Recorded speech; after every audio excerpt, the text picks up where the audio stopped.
Welcome back to the Real Estate News. With me now is Dick Stewart from 303 Associates in Beaufort. How are you doing today, Dick? I'm just great, Jenny. I hope you're doing well. Oh, fantastic. We're so happy to have you with us today. Good to be back. Now, we were talking briefly off camera about, redevelopment in Beaufort. So could you tell us, I know you have a lot of experience in this area, what are some of the keys to successful redevelopment? Well, Jenny, redevelopment is different than what you typically think of a developer doing. Developers typically buy large tracts, subdivide them, sell off lots, and do things like this. Redevelopment is where you take something and you redevelop it into a different kind and oftentimes more intense use. The purposes of the redevelopment we pursue are twofold. One is to create a vibrant and interesting city, and the other one is to avoid sprawl. And sprawl, as you know, can really be devastating, and it also has unintended consequences so that people that might not have access to cars or transportation are forced to live in places where they can't get to their jobs.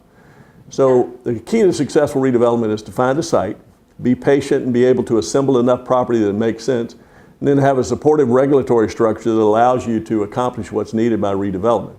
As an example, if you were going to redevelop 20 or 30 residential lots where the houses had decayed and it was time to take that stock down, and you were going to put in townhouses, which is perhaps what the municipality might want, you have to be able to understand that some of the trees that were planted by those homeowners between those homes are going to have to be removed in order to build townhouses.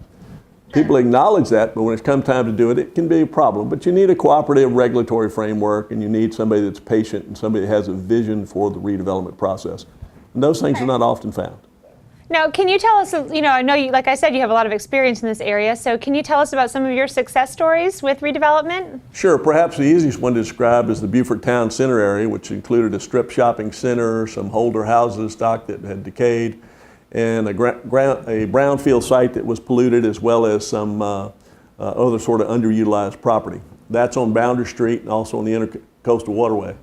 We started working out there in about 2003, and through 46 transactions assembled the property, and since that time, between 2004 when we started work and now, there's been about $33 million worth of new construction, not counting property transactions. There's about another $16 million pending.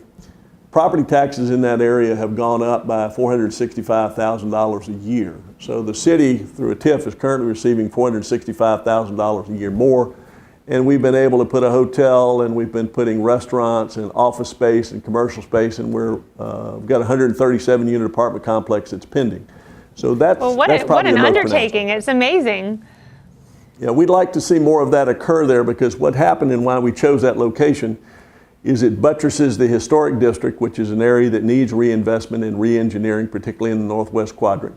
And it also creates something that builds on the position of the county government and the city government complexes, and is on the Intercoastal Waterway. In fact, the road there was known as the Shell Road during the Revolutionary and Civil Wars, because it was the main corridor to the Sea Islands, and still is today.